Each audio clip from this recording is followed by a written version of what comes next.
Hi everyone, it's week 10. So this particular week, what we have going on is it is time for students that have boxes where they have requested supplies. It is time for those to come back into the school and get returned.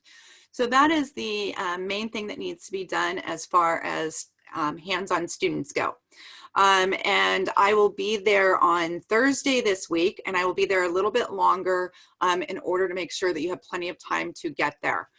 So I will be at the school between 10 and 2 on Thursday. I will have a table outside of my classroom. So all you need to do is walk up, put that or your bin, and if you have a project that needs to get turned in as well, you'll do that at the same time. You'll put it on the table, and then when I am done in the classroom, I will pull that in and then make sure that I check everybody off that has turned in their bins. So please make sure that you get those into me by Thursday. I believe the school is also open on Wednesday in order to be able to take in any kind of bins, but that's in the SMC room where you would normally pick up your homework or drop off your homework. I believe they will be there on Wednesday, but I'm not sure, so you might want to check with the school to see that that is open still. But I know I will be in there on Thursday to be able to accept supplies, equipment, and any kind of projects that need to get turned in. So that is the main thing that I want to talk to you guys about this week.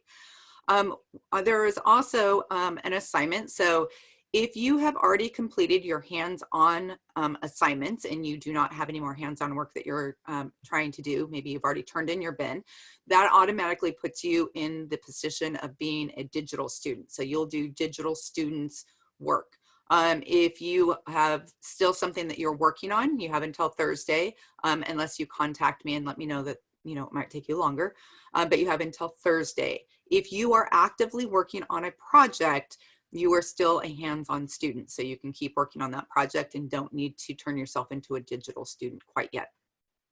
Next week, you will all be digital students, and that means there will be an assignment in Google Classroom that I need you to fill out, and it is a critique of me. So it is time for you to grade me, and that will be next week's assignment. Everybody will grade me and let me know how I'm doing and let me know how I can do better. Parents, I would love to see your critique of me as well, so I'll send out an additional assignment link that you can get to using your kids' Google Classroom, because I believe I'll be doing this in Google Form. But if you guys could let me know how I'm doing as well, I would really appreciate it. Tell me the things you liked and tell me the things that you did not like about my class as far as moving forward. That would be very helpful so that I can work over the summer to make sure that my class is functional for all. Okay, so I'm going to show you, I'm going to share my screen and I'm going to take you into Google Classroom and show you the digital lesson that people should be working on. So you would go to the classroom, and the glass and the jewelry classes are the same this week. So you would go to week 10, click on it. Here is the directions. So here's the digital students assignment, and that's where it says what you'll be doing. If you are a hands-on student, you have probably already spoken to me. And if not, then I need to talk to you at some time this week. And there's the Zoom meeting. But as far as the digital students go, what you're going to be doing this week is you're going to be doing a critique of artwork. So I'm going to click on the assignment. And when the assignment pops up, the first one you're going to do is you're going to do a famous artwork. So you're going to choose a famous artwork. I don't care which artwork you choose, as long as it is something that intrigues you. And then you are going to, I see I have a possible misspelling. Oh, no, we're going to keep it there. Okay.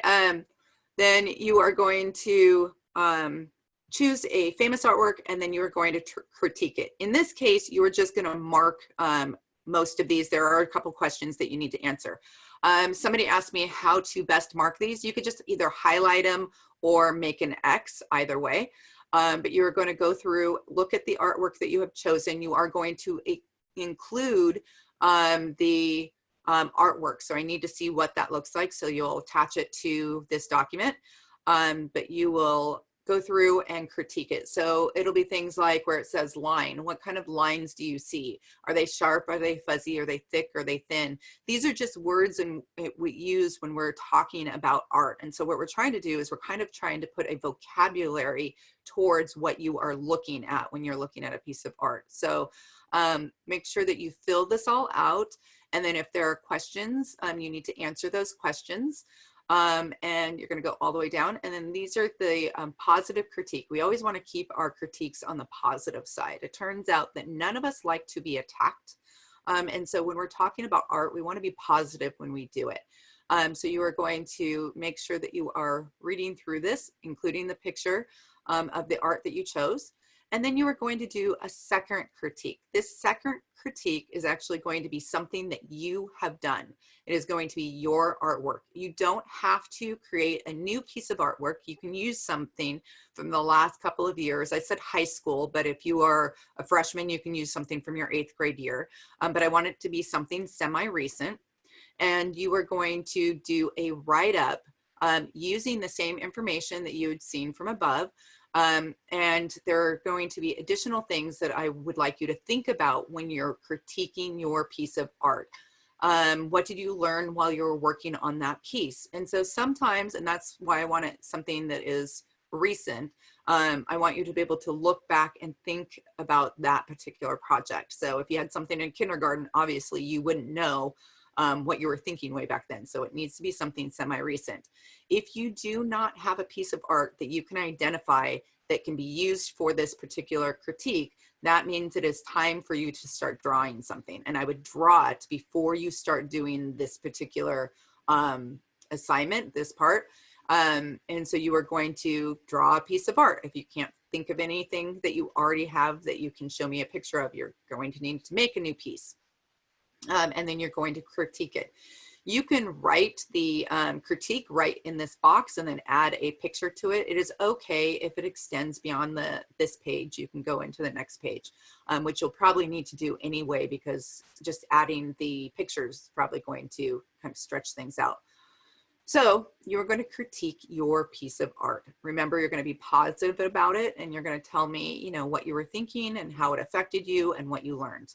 And so you're gonna, that is what this week's assignment is for both of my classes. And then next week's assignment will be to grade me. And then I believe we will be done for the year. So students, make sure that if you have a supply box that you're turning them in this week, and then filling in the critique if you are a digital student, or if you've already turned in your supply box. Okay, so I hope you guys are having a wonderful week, and I will talk to you later. Bye.